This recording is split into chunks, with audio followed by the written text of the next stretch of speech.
आम्ही आता गावाला आलोय आणि आम्ही रांगोळी पण बनवते, ती पण फुलांची. बघा आम्ही काकी मी बाबूने अशी रांगोळी बनवली बघा. हे आहे कपडे त्याच्याला जॉईन केलंय आणि बनवते. आणि आम्ही जसं गावाला आलोय तशी आमची इथं खूप फुलांची झाड आहे.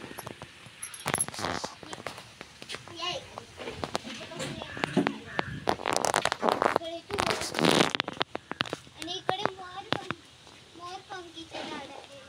इकडे पपईचं झाड आहे, जास्वंदीचं झाड आहे. आणि इकडे आमचं वाईट फुलांचं झाड.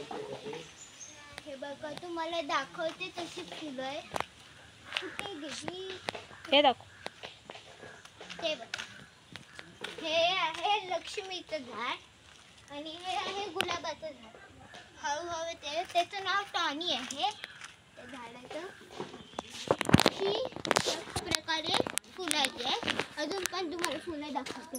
हे बघा हे तर मला ह्याचं नाव आहे गुलाबदास आहे. आणि हे आहे निळ्या फुलांचं झाड. आणि इकडे जास्वंदी गोकर्णाचं. गोकर्णाचं.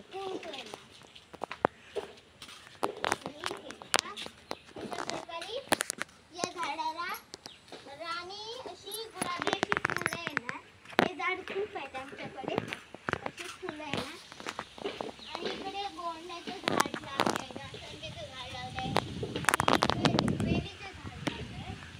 आणि राममेघाची आहे, लाल भात आहे, हिरवा काजूची झाड आहे. आणि इथं लाल जाम असतात बघा त्याची सुद्धा झाड आहे तिकडे. आणि तिकडे विहीर आहे इकडे. आणि तुम्हाला दाखवते इकडे पपईचं झाड आहे मोठं आहे. मी तुम्हाला नेक्स्ट ब्लॉगला दाखवते. आणि इकडे पपईचं झाड आहे. आणि हे आमचं घर आहे. आणि हा बघा बाबू आमचा. हाय कर बाबू. हाय कर. हाय. चला मग नेक्स्ट ब्लॉग